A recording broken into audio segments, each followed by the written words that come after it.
কই আমি তো তোমাকে চিনতে পারছি না। আপনি মিরাজ চৌধুরী নামের কাউকে চিনতেন?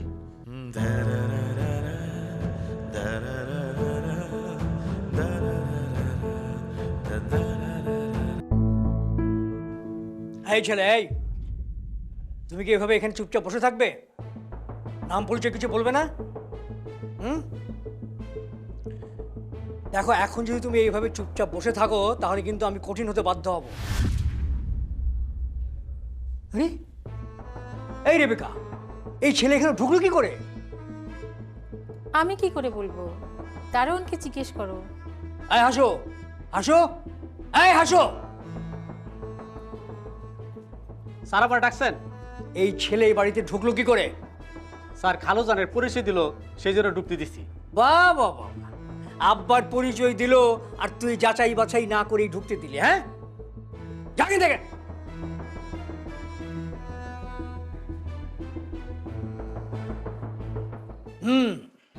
যা বোঝার আমি বুঝে গেছি। রেবেকা, আমার মোবাইলটা নিয়ে এসো, যাও। বলছিলাম কি, তুমি এত মাথা গরম করো না। আব্বা আসুক, আব্বা এসে উনি সরাসরি কথা বলুন। আরে কি পাগলের মতো কথা বলছো তুমি? তুমি জানো ঢাকা শহরে এখন নানান রকমের প্রতারক ঢুকে গেছে। বুঝতে পেরেছি আমি। আমার মোবাইলটা নিয়ে আসো, ওকে এক্ষুনি পুলিশে দিতে হবে, পুলিশে এই। নেওয়ার ব্যবস্থা করতে হবে। ফিরোজ, বাবা, কি হয়েছে রে? আসেন আসেন। পুলিশ কেন?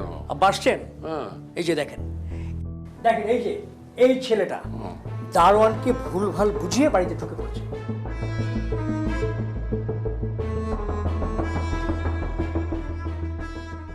নাম পরিচয় কিছুই বলছে না, চুপচাপ বসে আছে।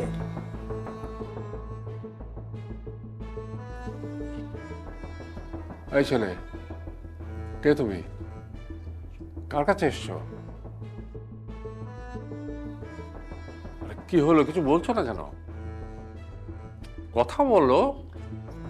আব্বা, আব্বা এভাবে হবে না, আপনি বুঝতে পারছেন না। আমাদের এভাবে সময় নষ্ট করাটা একদম উচিত হচ্ছে না। ওকে ওকে পুলিশে দিতে হবে। তুই একটু থাম না। কে তুমি? এইভাবে চুপ থাকাটা তো কোনো সমাধান না। তুমি কে? তুমি কার কাছে এসছো? কিছুই তো বলছো না। আমার নাম মেহেদি। আমি আপনার কাছে এসেছি। আমার কাছে এসছো? তুমি কি আমার পরিচিত? আমি আপনার পরিচিতই হব। পরিচিত? কই আমি তো তোমাকে চিনতে পারছি না।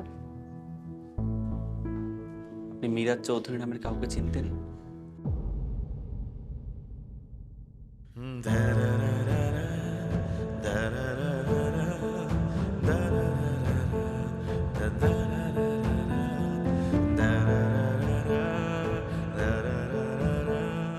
আজ থেকে 27 বছর আগে একটা গরিব মেয়েকে বিয়ে করার অপরাধে যাকে এই বাড়ি থেকে চলে যেতে হয়েছে, আমি সেই মিরাজ চৌধুরীর একমাত্র ছেলে মেহেদি।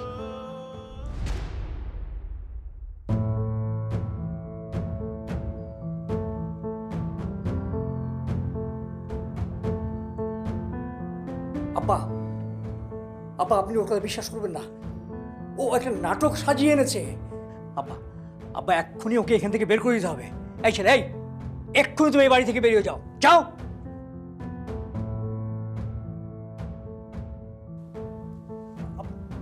আব্বা আপনি আপনি এটা কি করছেন? কোনো কিছু না জেনে ওর মুখের কথাই শুধু। তার জন্য তো ওকে সময় দিতে হবে। বৌমা, জি আব্বা। ওকে কিছু খেতে দাও তো। সর দেখি।